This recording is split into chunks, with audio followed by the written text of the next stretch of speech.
सिद्धि गणेशपुर के मजरा शुभ जैन के पुरवा में भगवान जगन्नाथ के मेले का आयोजन आप सभी परिवार के लोगों ने किया है। हम लोगों को बुजुर्गों ने एक बहुत बड़ी विरासत भगवान जगन्नाथ के मेले के माध्यम से पूरे समाज को इकट्ठा करने के लिए जो हमें ये संस्कार विरासत में मिला है, इसके लिए मैं अपने बुजुर्गों का धन्यवाद करना चाहता हूं। साथ ही यहाँ पर उपस्थित हमारे समाज के पिता तुल्य बुजुर्गगण इस देश और प्रदेश की राजनीतिक सामाजिक नवैयत को बदलने की ताकत रखने वाले,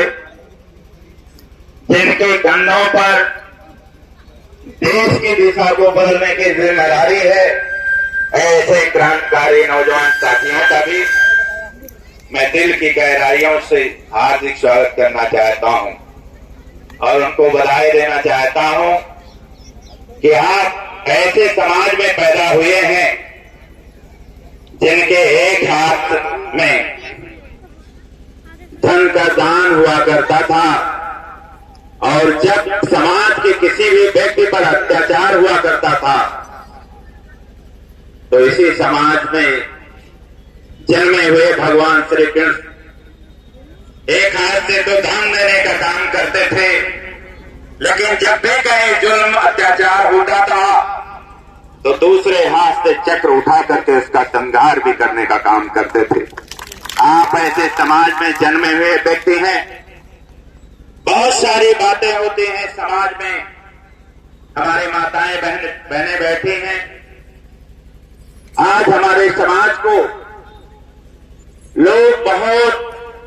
दूसरी कुत्सित निगाह से देखने का काम करते हैं।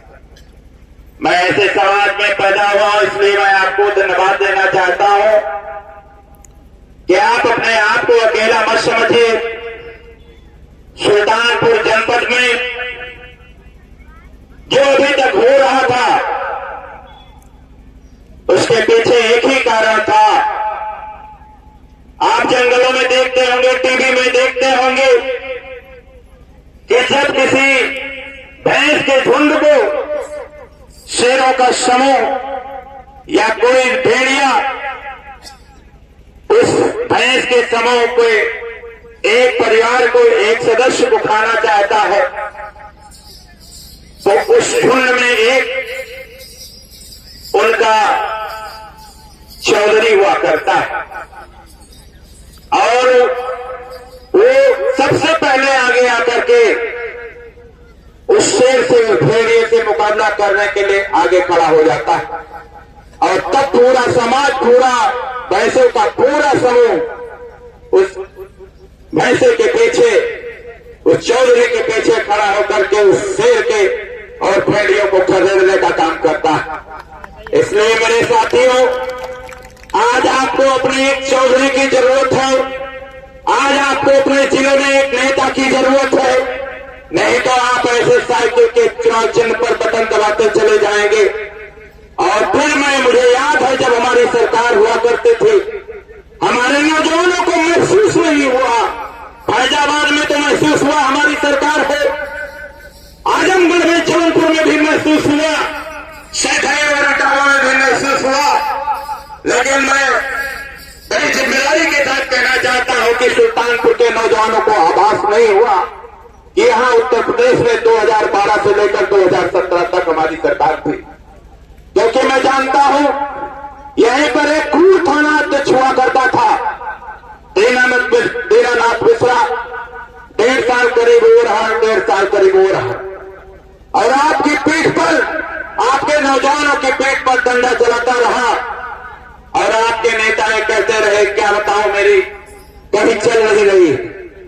ऐसे असहाय नेताओं को, ऐसे जो आपके मुखिया बनते हैं, जो आपका वोट लेकर के बड़ी बड़ी बातें करते हैं, ऐसे दोहरे चरित्र के नेताओं से भी सावधान रहने की जरूरत है। मैं आपको भरोसा दिलाना चाहता हूं, आज आदरणीय अखिलेश यादव जी से मिलकर ही आ रहा हूं। आपको बधाई देना चाहता हूं कि आपके बेटे, आपके नौजवान पर उन्होंने विश्वास किया है और उस विश्वास पे खरा उतरने के लिए अपने बेटे को, आपके बेटे को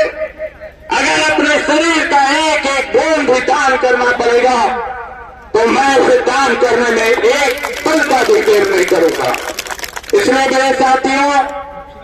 मैं चाहता हूं, ये जंग बहुत बड़ी है, ये जंग इतनी बड़ी है,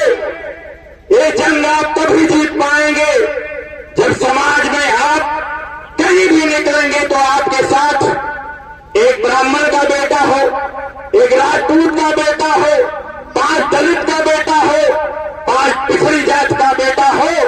तब आप इस जंग को जीत पाएंगे। जो लोग हम लोगों पर जाति और धर्म का आरोप लगा करके दूसरे समाज से हमको अलग करने का काम करते हैं, मुझे उनसे कहना है कि जब भी बसों में, जब भी कहीं गलियों में, किसी गांव में जुल्म होता है, अगर वहां सबसे पहले कोई बोलता है, उसका कोई प्रतिकार करता है, तो जांच करा लीजिएगा उस 10 लोगों में, 10 घटनाओं में अगर कोई प्रतिकार करने वाला होगा तो उसका नाम बता पूछेंगे आप तो बताएगा मेरा नाम सुरेश यादव है, मेरा नाम नरेश यादव है। इसलिए आप अत्याचारी नहीं हो सकते हैं, आप हमेशा अत्याचार के विरोध में खड़े रहे। इसलिए आपको समाज में तरह तरह से आपको दुश्मन की तरह आपको बताने का काम होता है। इसलिए मेरे साथ